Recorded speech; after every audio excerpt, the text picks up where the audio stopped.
Sveiki visi, susirinkę į mūsų antrą epizodą. Aš esu Vytis.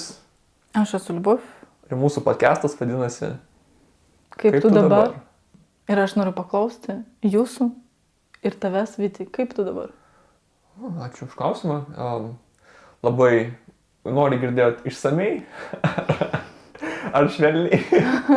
Ar tiesiogiai?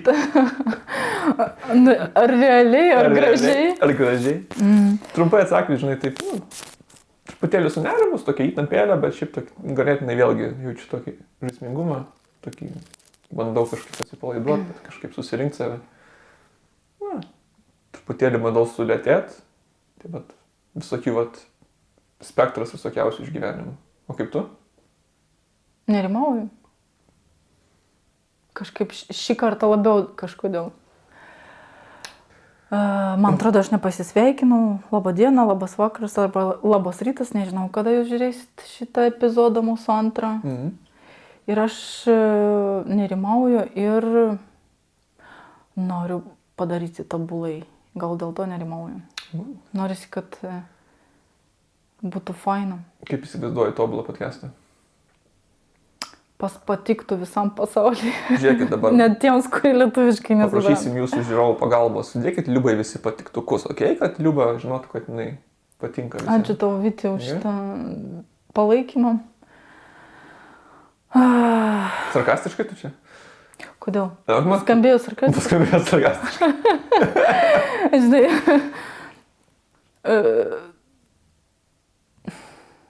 Aš tiesiog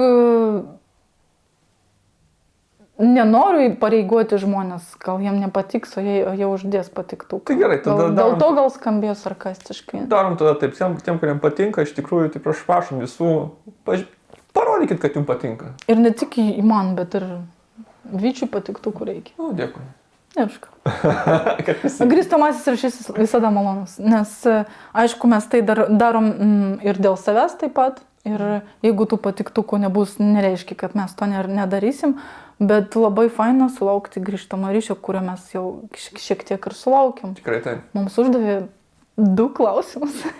Užtenka, tai pradžia. Jo, visai faina. Tai kažkaip labai taip gražiai tokia tranzicija, ne? Tai einam po truputėlį prie tų klausimų, ką mes čia išgirdom ir ką mes čia esam įsipareigoję atsakyti.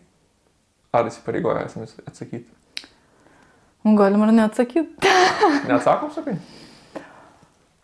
Šiek tiek jaučiuosi įsipareigojęs. Okay.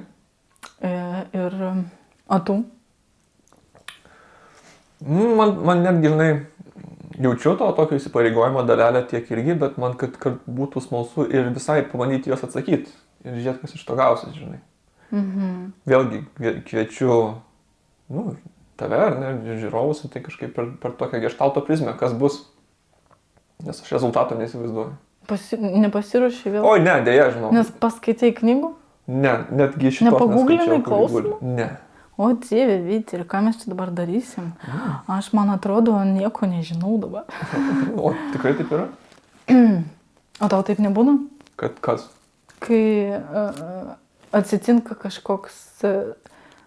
Ne tai, kad atsitinka, bet kažkoks svarbus momentas, nes, šitas mūsų veikla, kuri man labai patinka, kai aš aną kartą sakiau, ir kai pasikartoju, jinai tokia svarbi man, ir tada norisi kažkaip idealiai padaryti, ir net į tuos klausimus idealiai atsakyti. Ir tada nerimauju labiau, nežinau, aš ir klausiu tavęs, ir tada, kai labiau nerimauju, man būna, kad nežinau atsakymo, bet nepasiruošiau. Bet mes ir nenorėjom pasiruošti knygų neskaityti. Kažkaip taip gyvai iš santykio čia ir dabar, kas yra geštaltas. Ir gal tada paimkim taip, kad tas čia ir dabar, tas santykis, jisai ir kelia savotišką nerimą, savotišką nežinomybę, savotiškas, žinai, nejaukumas kažkoks. Tai. Bet gal taip ir visur, kaip ir aš nejaučiu, žinai, eidamas kažkur, darydamas kažką, kad aš žinosiu, koks bus rezultatas kažkieno. Tai bet tau taip nebūna? Kad kas? Kad jautiesi, kad nežinai, ką atsakyti. Aš šiuo metu tikrai nežinau, ką atsakyti. Aha, ir tas nežinau, dažnai kelia įtampą, nerimą, bet mes neprivalom viską žinoti. Tu čia ekspertai. Aš. Juokauju, aš irgi. Nežinoti, mokėti nežinoti ir būti tame nežinojime irgi yra svarbus dalykas. Tai vat, nėra taip, kad mes visai nieko nežinom, bet kol kas nežinom, ką atsakysim. Tai važiuokim. Galim pereiti jau. Po biškį važiuojam, pabandom Žengam. pasižiūrėti, ko mes ten nežinom ir ką mes nežinom. Nuo kokį klausimą pradėsim? Vieną iš tų, kuris buvo apie terapeutą ir konfliktus tarp terapeutų. Tarp klientų ir terapeutų. Kur aš sakiau, kad tarp terapeuto ir kliento irgi galimi konfliktai. Jo. Ir vat vienas iš mūsų klausytojų žiūrovų uždavė tokį klausimą, kad plačiau Plačiau apie tai, ne? plačiau pakalbėtume apie tai, apie konfliktus tarp terapeuto ir kliento. Man pirma mintis, tokia labai konkreti, kad jie tikrai yra galimi, ne? Pradėkime nuo to, kad kažkoks tai konfliktas, nesutarimas, neaiškumas, interpretacija, ne? Kas gali labai sekti kartu iš to. Labai yra galimi variantai, būnant santykyje su kažkuo. Pradėkime nuo to. Ir dėl to, kadangi tie konfliktai yra galimi santykyje, atėjus į terapijos sesiją, tarp kliento ir terapeuto, yra kažkoks tai mezgasi santykis, kažkoks ryšys. Taip pat yra santykis, terapinis santykis, taip pat yra santykis, o visuose santykiuose gali būti konfliktai. Jo. Ir viena iš tokių terapinių įdomybių galbūt šitoje vietoje labai yra faina, kai atsiranda kažkoks konfliktas tarp terapeuto ir kliento ir atsiranda tuomet galimybė panagrinėti tą konfliktą ir pasižiūrėti, kas šiame santykyje yra tokio, kas, sakykime, kelia tą konfliktą, ar ne? Ir tai nagrinėdami, tam reikia be to drąsos, truputėlį tokio ryžto, truputėlį tokio įsižeminimo galbūt, tą nagrinėdami mes galim atrasti galbūt kažką apie save ir pamatyti galbūt kaip tas kažkas apie save veikia ir už terapinių ribų. Tai kitaip tariant, konfliktas tarp terapeuto ir kliento yra potenciali erdvė, kur galima augti. Aš taip sakyčiau. Aš visiškai sutinku. Tik tai, kuo tie konfliktai galbūt skiriasi nuo tiesiog konflikto su draugu arba, nežinau, romantiniuose santykiuose su tėvais, kad terapeutas yra sąmoningesnis, kadangi apskritai psichoterapija, darbas, terapinis santykis, terapeutas dirba, koks yra tikslas, bent jau geštalto terapija, koks yra tikslas. Svarbiausias toks plačiausia prasme yra sąmoningumo plėtimas, sąmoningumo plėtimas. Ir terapeutas yra tas žmogus, kuris praėjo savo terapiją, mokosi, eina į supervizijas, visą laiką kelia savo kvalifikaciją, jisai dirba būtent savo asmenybę. Ir kuo skiriasi, kad terapeutas neįsižeidžia. O tikrai Jisai gali nesutikti, bet suprasti, pavyzdžiui, reakciją klientą. Jisai gali nesutikti su kažko, bet tarsi, kaip tu sakai, kad labiau... Žinai, aš galbūt su to vietu sustočiau, kur neįsižeidžia. Aš manau, kad gali būti, kad terapeutas įsižeidžia, bet jisai gali pagauti tai. Ar ne? Taip, jisai gali įsižeisti, bet jisai gali tą pagauti, bet tą įsižeidimą, ta prasme, aš turėjau omeny, kad neįsižeidžia ir nepradeda veltis į tą konfliktą, prasidėti barnis ten terapijos metu, bartis, ten ginčytis, ne, aš taip nesakiau, arba ten, nežinau, o būtent tyrinėti tą vietą, o kas tam vyksta, jeigu su klientu. Taip. Ir tam svarbus dalykas yra, kad klientas būtų kuo atviresnis, jeigu pajauti, kad, pavyzdžiui, terapeutas jį įskaudina savo kažkokiais žodžiais, tą jam atnešti. Terapeutui. Jo, terapeutui. Nes Klientas atneša terapeutui tai, ką Jo. pajutė, sakykime, kažką neskanaus. nu, ta prasme, būtų faina, kad tai būtų. Ne visada tai vyksta. Būna, kad klientas palieka tiesiog terapiją, jeigu kas nors jam nepatiko. Būna. Tokių dalykų būna. Arba būna tiesiog tyli ir tyliai pyksta ir nieko nesako. Būna. Bet aš manau, žinai, vėlgi, kad atnešta konfliktą į, sakykime, į erdvę su terapeutu. Vėlgi, labai daug yra tokių situacijų, kurios yra, kuri viena kartu su kita statosi. Pavyzdžiui, kad pirminis, kad tame lauke, kuriame vyksta terapija, reikalingas kažkoks tai saugumas. Saugumas, leidimas būti, kaip būnasi, leidimas jausti, kaip jaučiasi, ne? Ir kai tas saugumas kažkoks tai jisai susikuria, nesakyčiau, kad automatiškai lengviau, bet truputėlį tada atsiranda erdvės ateiti su savim, su savo išgyvenimais, su tais galbūt nemaloniais jausmais, kuriuos tam tikrą akimirką jaučiam arba jutom terapeutui. Kažkaip taip dėliotus. Nu taip, aišku, kad konfliktas tada atnešamas į santykį lengviau, kai, čia yra pradžia terapinio santykio, kai labiau kūriamas saugumas, ryšys, kontaktas su klientu.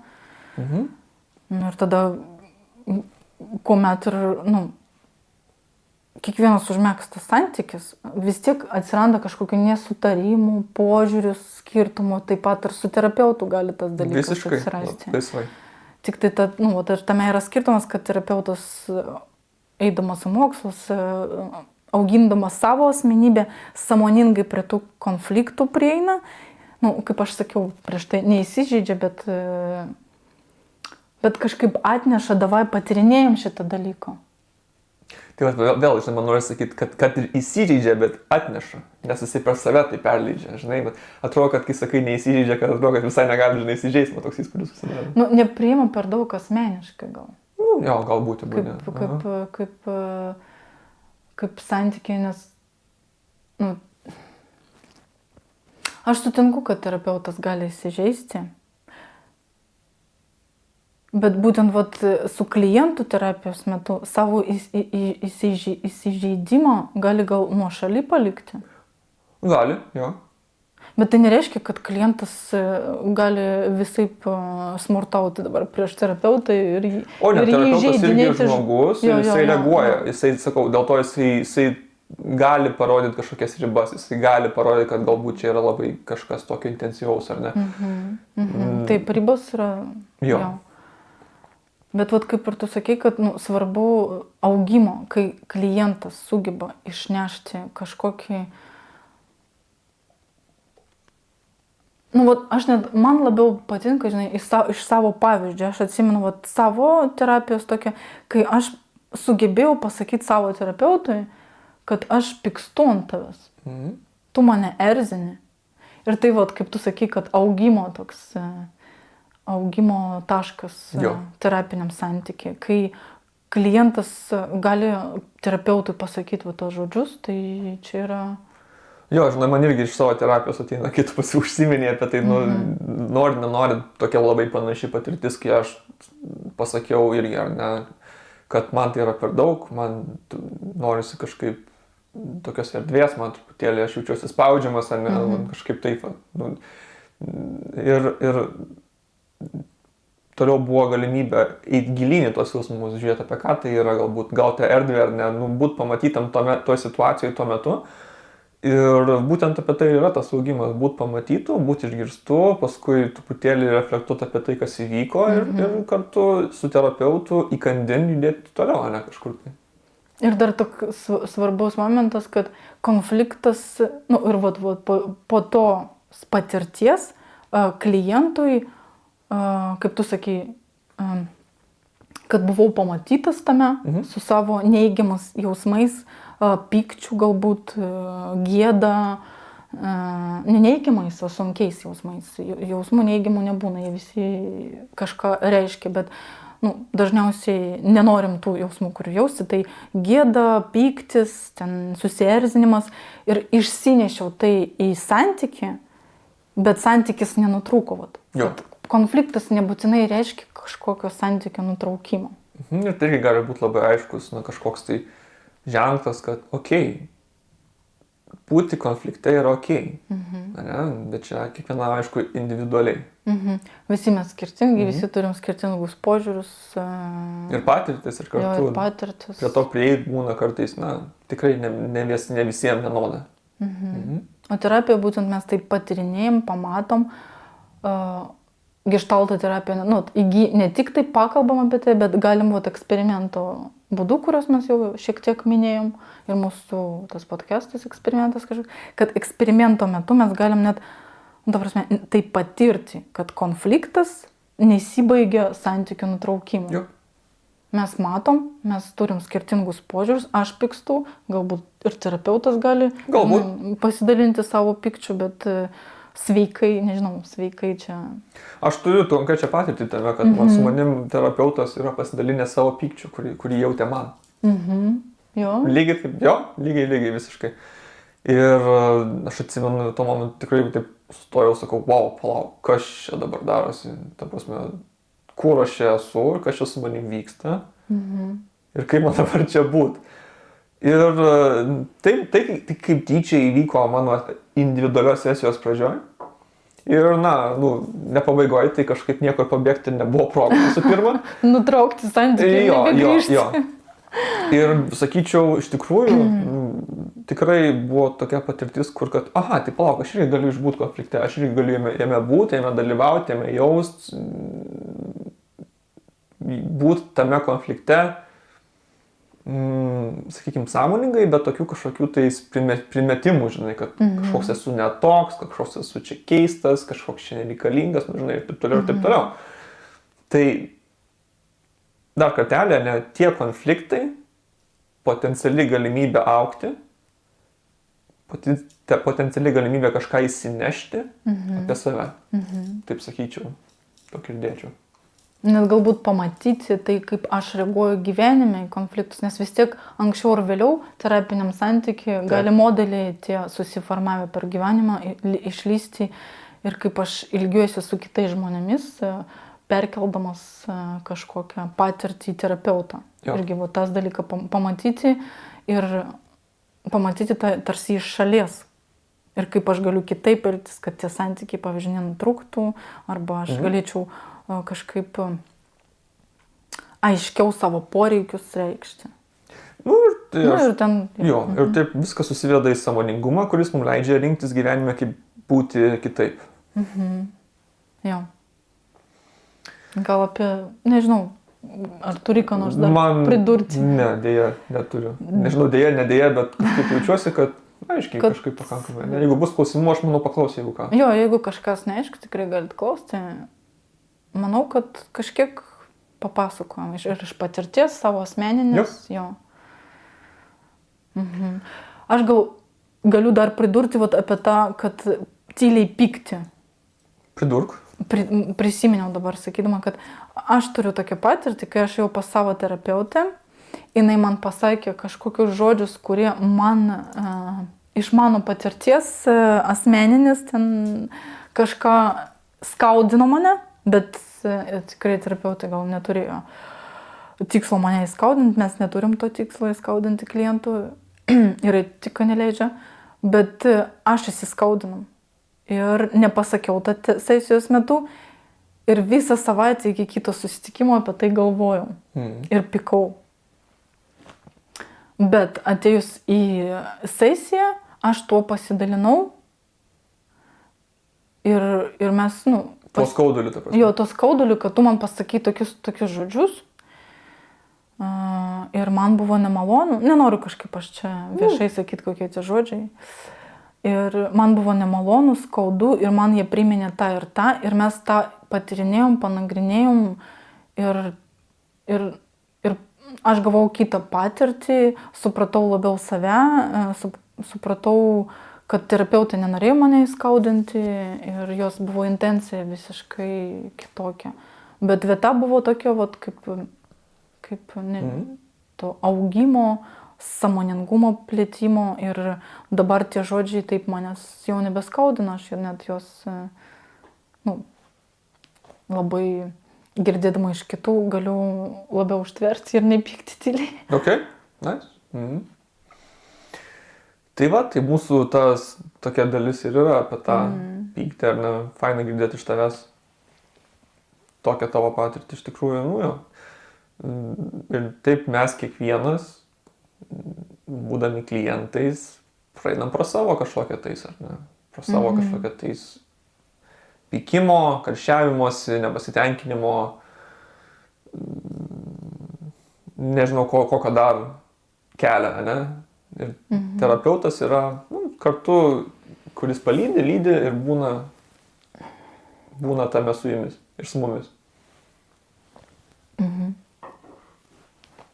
Jo.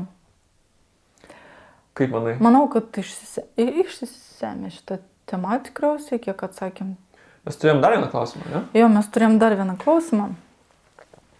Koks tai ten? Tokį labai subtilų, man atrodo, man asmeniškai. Pasidalink, kaip ten skamba. Apie dovanas terapeutui. Ir apie dovanų dovanojimo terapeutui. Kai klientas dovanoja dovanas savo terapeutui. Ir tas klausimas yra toks, ką galima apie tai pasakyti, kai klientas ateina su dovanomis pas terapeutą. Ir kokiais atvejais galbūt tai yra ok, kokiais atvejais tai galbūt reikia labiau į tai įsigilinti.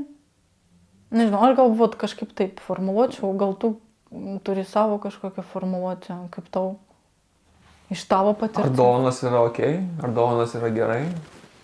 Ar galima įti pas terapeutą su dovanom? Daug formuluočių pas tai.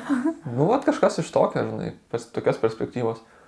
Ar dovanos terapeutui yra priimtina? Taip, aš žinau. Jo, šiaip tai tos dovanas toks, aš kažkodėl, kai tu sakei, ar dovanas terapeutui yra priimtina, apie gydytojus kažkodėl pagalvojau. Ką pagalvojai?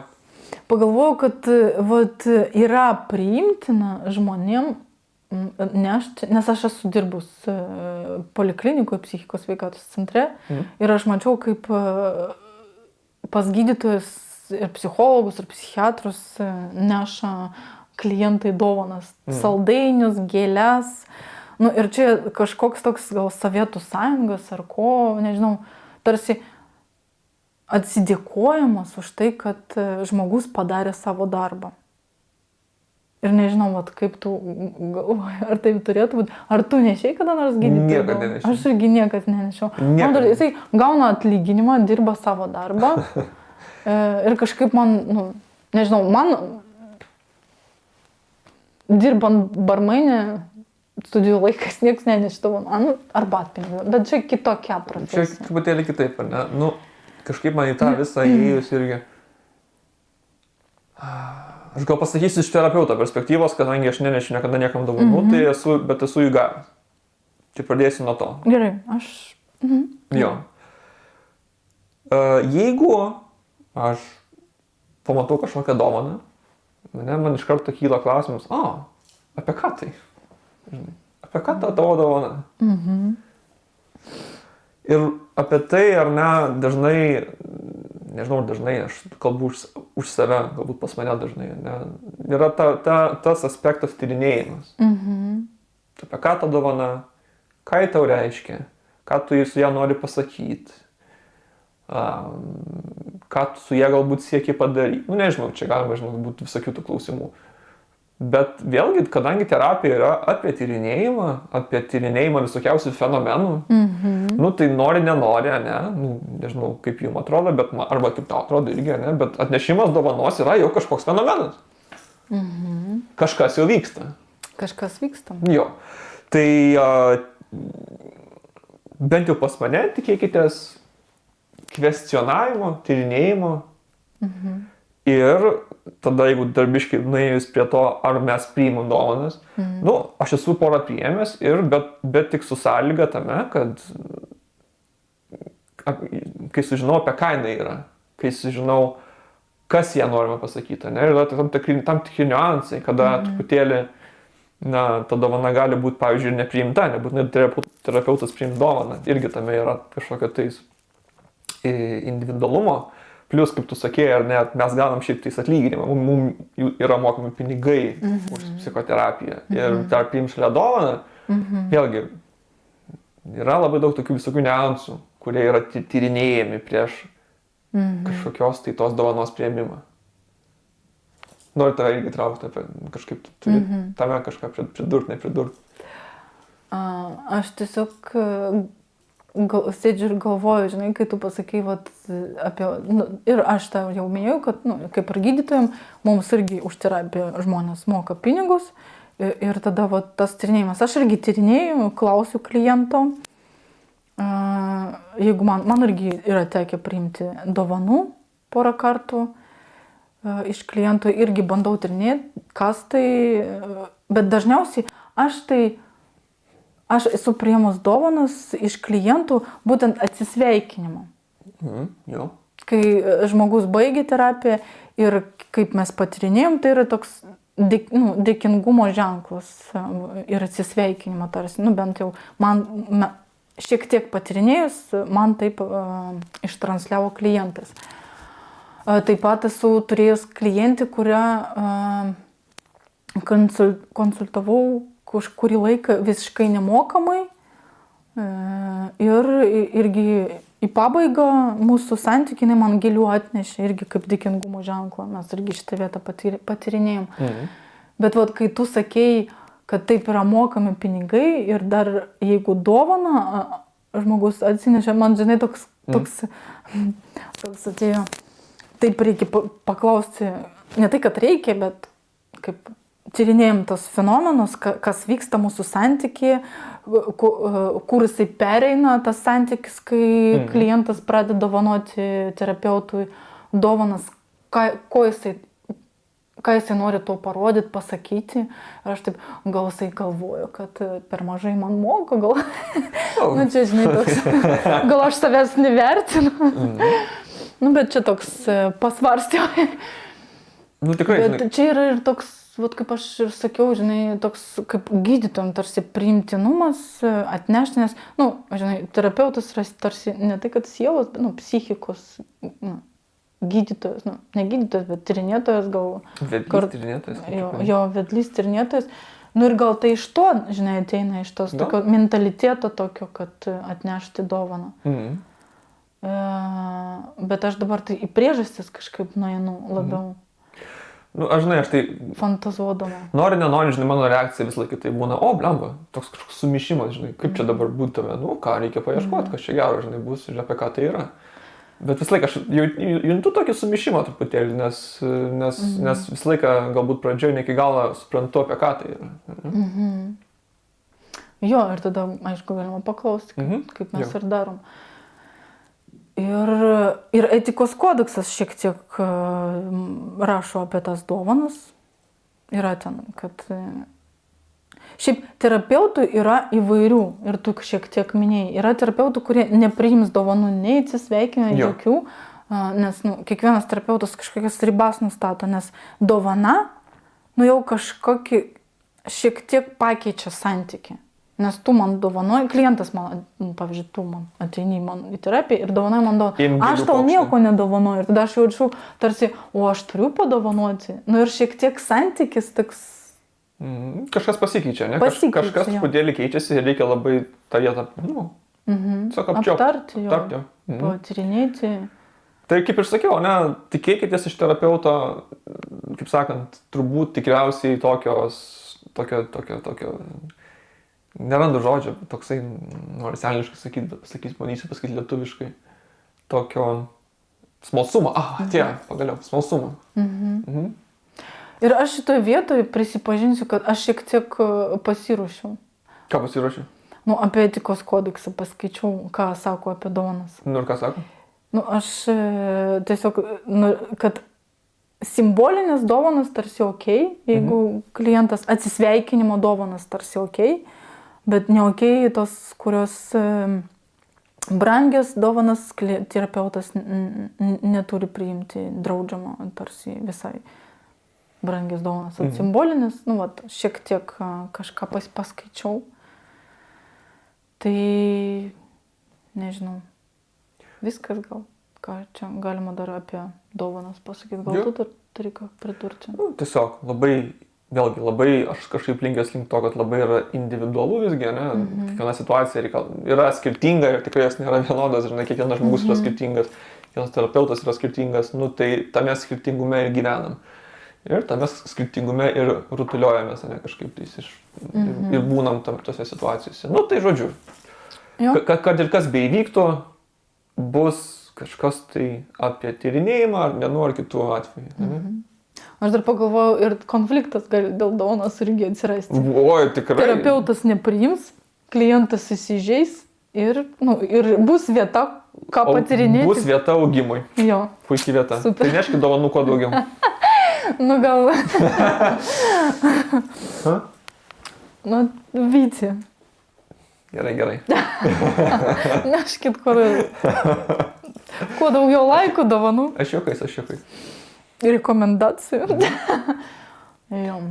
Manome, kad šiandien mes baigsim, nes kažkaip visai plačiai mes apie tas klausimus atsakėme. Jo, aš manau, tikrai taip gavosi į platesnę pusę, konkrečiai 2 klausimai. Temos atskiros neimsim jokios. Jo, nes būtų truputėlį per daug, bet jeigu iš šitos 2 klausimus jums kilo kitų klausimų, mielai duokit mums apie juos žinoti ir mes tada žiūrėsim, kas kitam epizodė bus, ar vėlgi imsimės kažkokių tais klausimų, ar tada kažkokios temos griebsimės. Jo. Ačiū, kad žiūrit, kad rašot ir tikrai užduokit, mums labai faina patyrinėti, pakalbėti ir pasidalinti savo patirtim. Dėkui visiems. Viso. Iki.